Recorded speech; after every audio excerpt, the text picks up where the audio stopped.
Depuis la nuit des temps, deux thérapies s'affrontent et mènent une guerre sans relâche. Quoi? C'est pas depuis la nuit des temps? Ah, ok. L'allopathie et l'homéopathie se détestent, et leurs partisans n'ont aucune pitié à livrer des batailles sans merci. Quoi? Bah là t'en fais trop. Bonjour, aujourd'hui on va comparer deux thérapies bien connues, l'homéopathie et l'allopathie. On va essayer de comparer leurs bénéfices et leurs inconvénients, tout en essayant d'esquiver les commentaires hystériques de leurs partisans. Théorie du complot! Ceci n'est pas une vidéo promotionnelle, mais une vidéo informative. Je suis pharmacien, mon but est d'informer les patients vis-à-vis des médicaments qu'ils prennent, donc je crois être dans mon rôle avec cette vidéo. En introduction, je vous précise que vous pouvez aller voir cette vidéo au sujet du laboratoire Boiron, qui est un grand laboratoire homéopathique. Eh bah voilà, j'en étais sûr. Encore un vendu, j'en étais sûr que c'était un partisan de l'homéopathie. Mais n'importe quoi, c'est juste une vidéo où j'explique l'histoire du laboratoire. Bien évidemment. Par contre, t'as oublié bizarrement de faire ça pour l'allopathie. Pas vrai, mensonge! Mensonge! Bon, ça y est, on va pouvoir y aller. Vous avez laissé votre haine au vestiaire? Si vous en reste un tout petit peu, notez-la en commentaire. Allez, je vous laisse 5 secondes pour la noter. Notez tout ce que vous voulez, voilà. Allez hop, c'est terminé, on y va.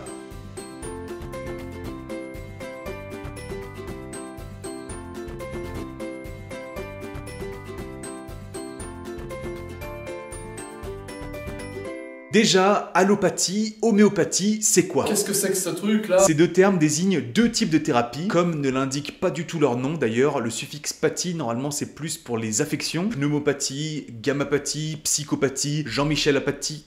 Non, pas celui-là en fait. On aurait mieux dû appeler ça homéothérapie et allothérapie, là ça aurait été plus raccord. En fait, allopathie, ce mot n'existe pas vraiment. Personne ne dit ça, personne ne l'utilise, vous entendrez jamais un médecin dire « je suis médecin allopathe ». Non, vraiment personne ne dit ça. C'est plus avant les personnes qui pratiquaient l'homéopathie qui se sont dit « nous on pratique l'homéopathie » et les autres là-bas qui comprennent rien, eux c'est ceux qui pratiquent l'allopathie. D'accord, ouais. D'ailleurs, le préfixe allo veut dire autre. Nous c'est homéo et eux c'est allo. Eux, c'est les autres. Hein. Il y a homéo et autres. Donc, en gros, on a l'homéopathie et tout le reste, c'est l'allopathie. Donc, pour définir l'allopathie, on doit d'abord définir l'homéopathie. L'homéopathie, c'est quoi? C'est une thérapie qui appartient au domaine des médecines non conventionnelles, qu'on appelle aussi médecine alternative, douce, médecine complémentaire, etc. L'homéopathie a été inventée en 1796 par Samuel Hahnemann, qui part de 3 principes plutôt simples. Premièrement, le principe de similitude, c'est-à-dire soigner le mal par le mal. Ça va péter!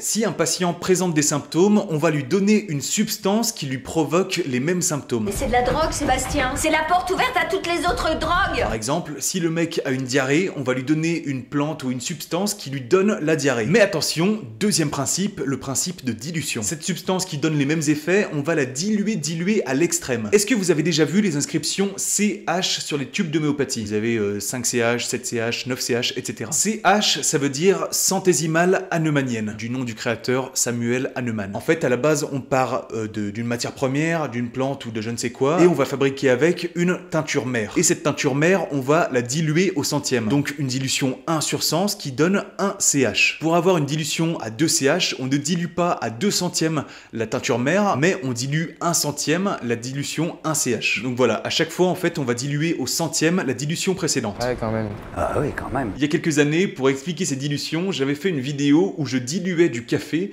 dans ma cuisine. T'es un connard, toi. Bon, c'est pas du laborantin non plus, mais allez voir, je trouve que c'est intéressant et que ça permet de bien comprendre le principe de dilution. Troisième et dernier principe de l'homéopathie, l'individualisation des cas. Le praticien ne va pas uniquement se focaliser sur la maladie, mais va prendre le patient dans sa globalité. Et donc, par opposition, l'allopathie désigne toutes les thérapies qui ne respectent pas ces 3 principes. C'est donc la thérapie qui est considérée conventionnelle et qui est pratiquée par la plupart des praticiens. Du coup, la phytothérapie, c'est de l'allopathie, l'aromathérapie, c'est de l'allopathie, la gémothérapie ou l'oligothérapie, c'est pareil, c'est de l'allopathie. Bon, par contre, si tu me demandes si lécher des troncs d'arbres et manger des cailloux, c'est de l'allopathie, j'ai pas la réponse. Mais du coup, quand on a un vaccin, quand on vaccine quelqu'un, on lui apporte des antigènes au patient, donc on lui apporte en quelque sorte le principe de similitude. Est-ce que c'est pour autant de l'homéopathie? On peut se poser la question, et c'est pareil dans le cas des désensibilisations aux allergies, est-ce que c'est pour autant de l'homéopathie, vu que c'est le principe de similitude? Non. Mais comment ça pourrait marcher, l'homéopathie? Vu que la substance est super diluée, il n'y a aucune chance que ça marche en fait. Ça marche bien! Normalement, il n'y a plus aucun principe actif à ces dilutions-là. Oui, c'est vrai, mais selon les partisans de l'homéopathie, en fait, l'efficacité de l'homéopathie ne se démontre pas de cette façon. Continuez, Jackson, vous m'intéressez. Laissez-moi vous introduire le concept de la mémoire de l'eau. L'eau serait un transmetteur d'informations. information. Non mais lâche ta bouteille d'évian, toi. L'autre, il est en train d'envoyer un SMS avec sa bouteille, mais c'est pas du tout ce que j'ai dit. L'eau conserverait en mémoire toutes les substances et les molécules avec lesquelles elle est rentrée en contact. Et ce, même si elle est diluée à l'extrême. Et donc, teinture mère, quand elle est diluée à l'extrême, par exemple à des 30 CH, elle garderait apparemment quand même en mémoire les propriétés et les effets de la teinture mère qui permettraient donc de soigner le patient. Les remèdes homéopathiques existent sous plusieurs formes, poudre, solution, granules, et ces remèdes bénéficient d'une procédure simplifiée pour pouvoir être vendus. A contrario de tous les autres médicaments qui subissent la lourde autorisation de mise sur le marché. Le moment que vous attendez tous, moi, qu'est-ce que j'en pense? Maintenant, ça va chier. J'aimerais insister déjà sur le fait, qu'on le veuille ou non,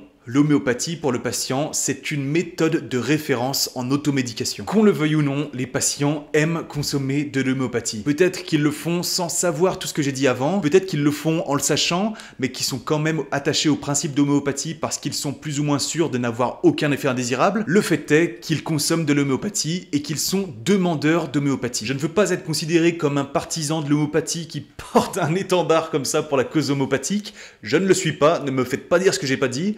Mais il faut reconnaître, en tant que professionnel de santé, c'est important quand même d'avoir une alternative thérapeutique, par exemple avec l'homéopathie. Par exemple, je m'explique, si vous avez un patient un peu compliqué, comme par exemple un nourrisson, une femme enceinte, etc., eh bien parfois l'homéopathie est la seule option thérapeutique. Ce sont plus de 75% des sages-femmes qui prescrivent de façon régulière de l'homéopathie, et donc leurs patients sont souvent quand même des femmes enceintes. Moi, je consomme de l'homéopathie car je n'aime pas les médicaments chimiques. Mais c'est quoi chimique? Ça veut rien dire, un médicament chimique. Bah, c'est un truc qui n'existe pas dans la nature, comme par exemple des plantes.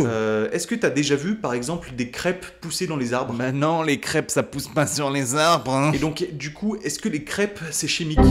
Eh ben non. Hein, c'est pas chimique.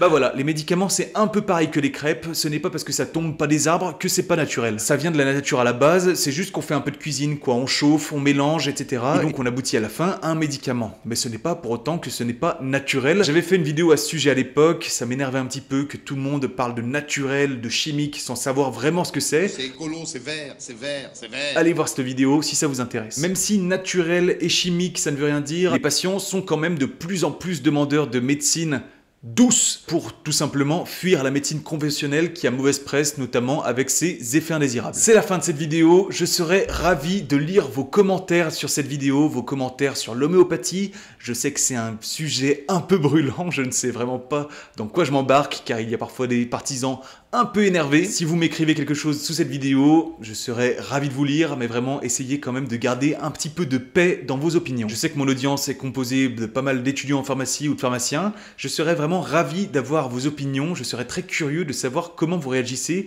face aux demandes d'homéopathie au comptoir. Est-ce que vous êtes d'accord avec moi sur le fait que c'est important d'avoir une alternative thérapeutique, que les patients sont assez contents en automédication d'avoir de l'homéopathie?